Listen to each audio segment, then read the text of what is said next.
All right, let's settle the age-old question. Does money make you happier?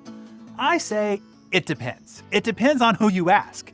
Ask somebody without much money and they will say, hell yeah, it does. Ask somebody with money and feels guilty about it and they will say, no, money doesn't make you happy. Ask somebody with money who is comfortable with themselves and they will say, yeah, to a point. You see, it's a complex topic because perspective shapes reality.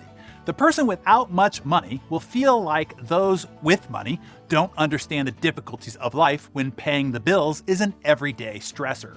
And the person with money will insist that their pains and problems are just as real, albeit different, than those without greater means. The question isn't whether having more money eliminates certain problems. It undoubtedly does. Money is a privilege, whether earned or inherited, and that means less stress. That's not debatable. But does having money mean you'll be happier? This is where it gets a little bit muddled. From a scientific lens, the data is mixed.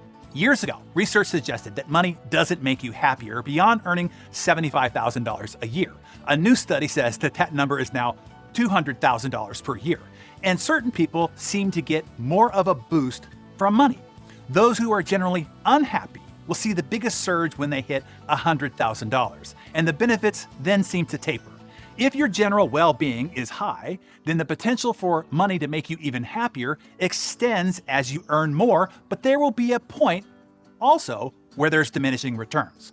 Just know that if you're rich and miserable, more money won't help. And of course, money won't help alleviate the suffering of life, such as loss, heartbreak, or clinical depression. It always drives me nuts when rich people tell other people that money can't buy you happiness. It does. Trust me, it does. I'm not douchey enough to list the many happy moments money has paid my entry into. Just take my word for it. As a mentor of mine used to say, money can't buy you love, but it puts you in a much better bargaining position. And money won't solve all your problems, but if you get that money problem solved, you can solve the rest of your problems in style. Money can definitely buy you a lot of comfort and it can make life much easier. But here is the key point. I don't think that comfort or ease is the same as happiness. You can be the most comfortable person in the world and still be completely miserable and depressed. I've known a lot of miserable, angry, rich people. Oh, and I've known a lot of miserable, poor, angry people as well. They were just also uncomfortable. I do think that we all should pursue making as much money as we want. To stretch our capabilities, to force ourselves to learn, to grow, and to become better, to see what all we can do with all we've been given. Income, net worth, and wealth is a measure, but it's not the only measure. But it is one, and it's a concrete one. As Jim Rohn would explain, you can't go to the field and say, I really need a harvest. I really need a harvest. The field will look up at you and say, then you really need to plant. Don't give me your need, give me your seed. You have to go to the marketplace with your seed. You have to plant it. You have to care for, cultivate, nurture, and grow your seed. You have to protect it from the noxious bugs and weeds that would destroy your seed. You have to survive against the elements of rain, wind, and the scorching sun. If you do, then you reap a harvest. Then you reap a raise. Then you reap a surplus of wealth. And what can you do with that surplus of wealth? If happiness tapers off after a certain number anyway, well, here are a few things for you to consider. Number one, security. Money buys you financial peace of mind and your family's physical safety. Health. Money buys you many more options to take care of yourself and to take care of your family. Education. Make no mistake, money buys you access, thus prestige for you and for your kids.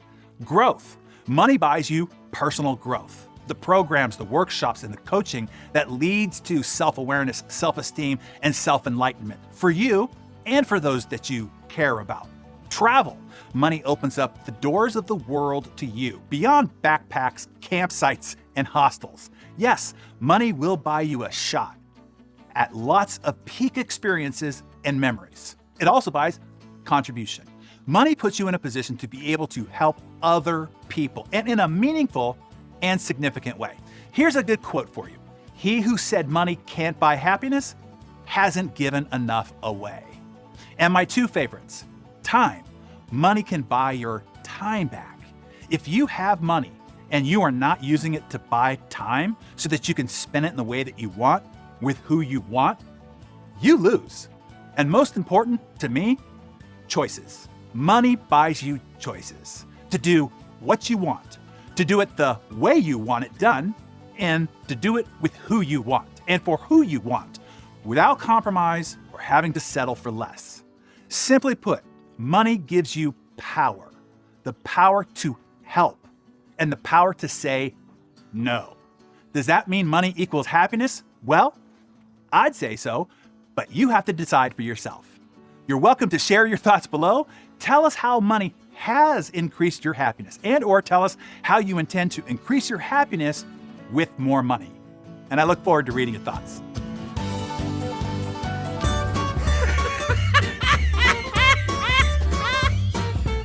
Happy Friday, everyone. So a woman is on a date and she asks her date, "What do you do for work?" The man replies, "I help other people look better." She says, "Oh, are you a plastic surgeon?" He replies, "No, I'm a bartender." A lumberjack goes into a magic forest. "You can't cut me down," the tree complains. "I'm a talking tree." And the lumberjack responds, "And now you will die along." What is the fastest liquid on Earth? Milk. It's pasteurized before you even see it. What do you call a cheap circumcision? A ripoff. Brenda is out walking with her husband, Chris. "Look at that bunch of cows," says Brenda. Chris says, "Not bunch, herd." "Herd what?" asks Brenda. "Of cows," says Chris. "Sure, I've heard of cows, silly," says Brenda. "No, I mean a cow herd," says Chris. And Brenda replies, "So what? I have no secrets from cows." Have a great weekend, everybody. See you on the flip side.